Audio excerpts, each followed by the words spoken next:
好，那下一个再跟大家说一说，就是在中国的一些语言学校啊。其实我在上海可能工作了1年多吧，在那1年多，我特别想要快点了解，就是这些语言学校他们的工作模式。所以最多的时候，我在4家或者5家语言学校兼职做汉语老师。所以说，在那1年我就非常快速的了解了这些语言学校他们的一些情况啊。像这种语言学校，它没有跟旅游结合起来，它只专注在语言教学上面，所以他们的语言课程开发非常好，而且他们可能每年都会更新自己的教学内容。他们会把自己的教学内容跟这个城市的生活结合起来，而且他们也会更多的去满足学生的需求。比如说学生他在这里有工作的需求，那他可以定一个专门教他工作对话的一些老师，或者是说他有一些学习的需求，他要学习医学，他要学习商学，那他也可以选择一个老师专门跟他聊这些方面的内容。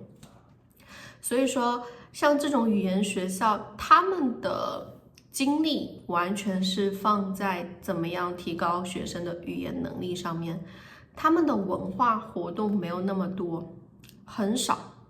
他们的目标还是说希望在非常短的时间里面提高你的语言水平。所以说它的优点就是时间短，然后强度很强，但是它也有一个缺点，不是一个缺点，也有几个缺点啊。首先它不解决你的签证问题，很多选择这样的语言学校的学生呢，他们都是已经在中国学习或者已经在中国工作了，他们有自己的工作签证，有自己的学习签证，然后他们来这个学校再补充一些中文课程。所以说这个学校他们不能解决大家的签证问题，然后他也不能解决你的住宿问题，他们只提供语言课程，不会帮助你找到住宿。还有就是比较贵，因为这些语言学校它的目标学生大部分是在中国工作的外国人，所以说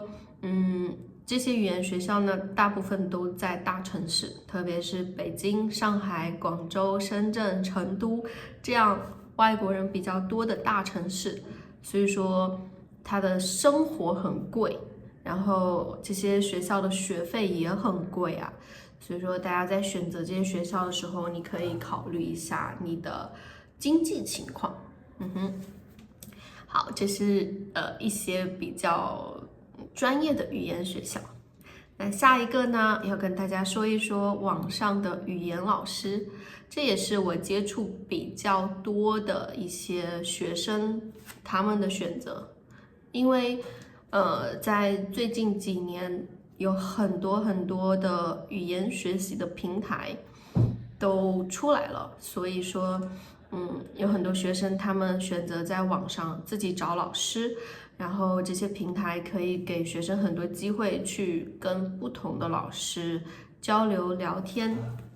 所以说在网上选择自己的语言老师，它的优点呢是价格你可以自己选择，如果你的预算不多，那你可以选择价格比较低的老师。如果你的预算还可以，那你可以选择价格高一点专业的老师。然后老师也是自己选择的啊，它不像大学给你什么老师你就要跟他学什么。像网上的语言老师，你如果不喜欢这个老师，你可以换下一个老师，你可以一直换。所以老师也是自己选择，课程的内容也是自己选择的。你想学习语法，你想学习词语，或者你想学习口语、听力，这些课程内容也是自己来选择。所以说像这样的学习方式其实比较适合自学能力很强的学生。我遇到的在网上可以用这样的方式坚持学习的学生呢，他们的自学能力都很强。他们其实是自己在家学习了一些内容以后，然后在网上找老师，然后把自己学到的这些内容再跟老师聊一遍，这样可以让他们记得更清楚。所以说我觉得这样的方式比较适合自学能力很强的学生。那像网上的语言老师，他也有一些缺点，就是说他并不在你的现实生活里面，你们没有面对面的感觉，永远只是在电脑或者手机里面交流。那其实有的学生很习惯这样的方式，但是也有的学生觉得这样的方式影响了他的口语和听力。还有一个比较大的缺点是老师的水平也不一样，有的老师非常专业，他教得非常好，那你遇到这样的老师比较幸运。但是也有的老师他可能刚刚进入这个行业，他没有那么多的经验，那这个时候呢，就需要你去带着这个老师帮助你上课，有时候是需要你去教这个老师怎么教你。有的学生喜欢做这样的事情，他在教老师的同时，他也在教他自己。所以说，老师的水平不一样。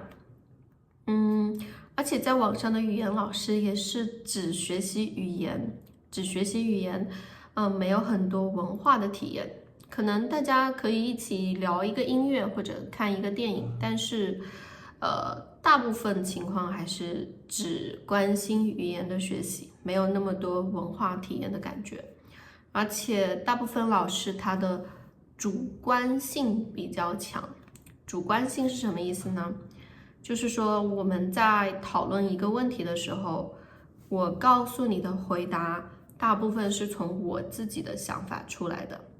它不是大部分人遇到的情况，只是我自己觉得这个事情是这样的，这是我的主观想法。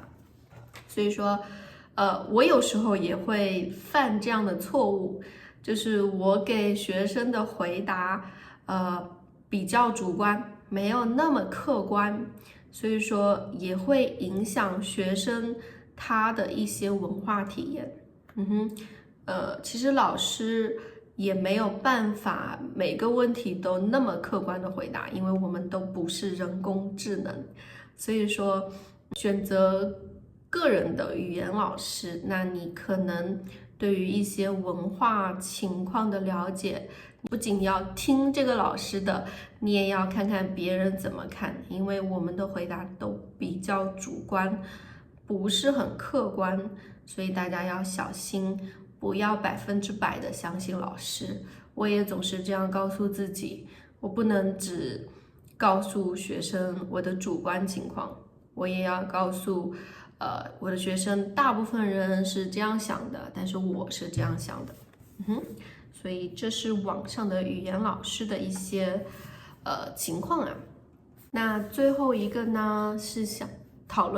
跟大家讨论一下，也是大部分人会选择的一个学习语言的方式，那就是孔子学院的。其实我没有办法很客观的去说孔子学院的一些情况，因为孔子学院在很多国家情况都不一样，我只能说我的经历，但是别的国家的孔子学院它又是非常不一样的一些情况，因为每个国家文化差异都非常大。那所以我没有办法去跟大家评价孔子学院的课程怎么样，但是大部分孔子学院它是跟大学是有合作的，所以他们的课程其实跟大学进修的课程呢也差不多。一个不一样的就是孔子学院的文化活动非常多，所以说有时候会带大家玩玩游戏，或者是说喝喝茶、下下棋、写写毛笔字，这样的文化活动比较多啊。所以说我不能去客观的说孔子学院的质量怎么样，老师怎么样。但是我可以说的就是，在孔子学院工作的老师都非常辛苦，非常辛苦。因为在国外的老师，其实我们在每个国家的孔子学院工作的时间都不太长，有的老师1-2年，有的老师3-4年吧。而且大部分老师都是比较年轻的，因为可能30来岁的老师，他们已经结婚有孩子了，不太愿意去离开自己的孩子去别的国家工作，所以说大部分愿意去孔子学院工作的老师年龄都比较小，所以他们的经验也比较少。那这些老师呢，首先他要先处理他新的生活，他先要去习惯和适应跟自己文化完全不一样的生活。那第二呢，他还要处理他的工作。孔子学院的工作是非常多的，不仅是有教学的工作，而且也有很多文化的工作。所以说，他们要一边习惯新的文化、新的生活，一边也要去设计自己的课程，然后了解自己的学生，还有一边也要去做很多行政的工作、办公室的工作。所以说，孔子学院的老师他们的工作强度其实跟在国内工作的老师非常不一样，而且很多老师他肯定也是会有文化修课的时候。那他们在有文化修课的时候，也没有办法说马上停下来。他们在遇到文化修课的时候呢，也是需要自己去克服的。所以我觉得孔子学院的老师是我了解的这么多汉语老师里面工作最辛苦的。我以前也做过这么辛苦的工作，所以我非常知道他们工作又努力，然后又艰难。而且我很多孔子学院的同事，他们回国以后都改行了。我不知道是因为就是在那里工作太辛苦了，还是说他们想要更稳定的生活。所以说，大家就可以考虑一下，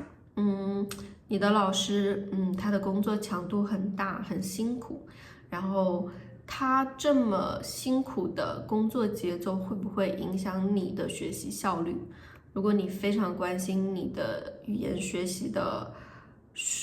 水平，你语言学习的质量，那你也要考虑看看这个老师在这个孔子学院工作多久，他的习惯，他的适应程度怎么样？这些别的事情会不会影响他的课程教学？还有就是在国外，如果大家能够帮助老师多一点的话，也可以帮助老师多一点。我确实也在国外的时候遇到了很多愿意帮助我去习惯这个国家文化的人，我真的非常感谢他们。真的，如果没有他们，我在别的国家过得也会非常艰难。所以说，孔子学院我没有办法评价很多，我没有办法分析很多它的教学质量，但是我可以说的是，老师非常辛苦，真的。那最后一种我想要跟大家分享的学习中文的方式，就是你们在当地的中文学校，找到了一个中文课程。这些中文学校它不是孔子学院，大部分是当地的华人开的学校这样。所以说，很多学生也会选择去华人开设的中文学校去学习。我以前也在这样的学校工作过，我也听别的朋友还有学生说过这些学校的一些情况。大部分我了解到的情况是，这些学校可能他们的教学方法也比较传统，特别是教材，比较老，可能跟那个大学进修项目一样，他们的课程开发没有那么快，然后教材也比较老，老师的方法呢也比较传统。很多华人他离开中国，去到国外生活了以后，他可能还有他小时候学习语文的那些方法，所以这些华人老师、华语老师，他可能会用一些教华语、教国语、教语文的办法去教国外的一些学生。那他们的方法其实对于华人的孩子比较好，比较适用，比较实用。因为这些孩子他们在家跟父母也说中文，他们已经有简单的中文交流的能力了。那他们要提高的是他们语言的水平，他们这些用语言的能力，还有他们的文学水平。所以说，像这样的华人老师，其实对华人的后代，这些小孩子比较好，对他们的语言水平提高比较好。但是对于一些没有中文环境的人来说，他们在这种学校学习会比较难，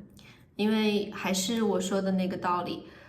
老师比较传统，教的东西比较书面语，比较难，然后跟你的生活没有关系，你也用不到这些词语，所以说可能你学到的这些句子没有那么多的用，然后可能也会比较浪费时间吧。所以大家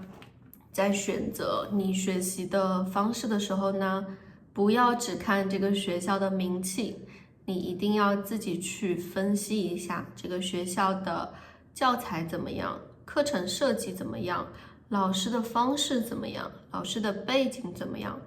如果你要来中国学习，你要考虑你要住在哪里，市中心还是郊区，你要考虑你的签证容不容易申请，还有就是你更关心你的文化体验，还是更关心你的语言能力。如果你更关心文化体验，那你应该去一些比较私人的，在小城市的私立的寄宿学校。那如果你更关心你的语言能力，你想在短时间提高自己的语言水平，那你应该去大城市的语言学校学习。如果你自学能力非常强，那你也可以在网上找一个语言老师帮助自己的学习。如果你的预算不多，那你可以选择大学的精修项目，可以遇到很多朋友，但是也要选择大学的时候也要小心一点。我想这就是我全部想跟大家说的内容了。如果你有新的问题，或者有新的想要了解的方面，那大家就在评论里面写下来吧。那我们就下次再见啦。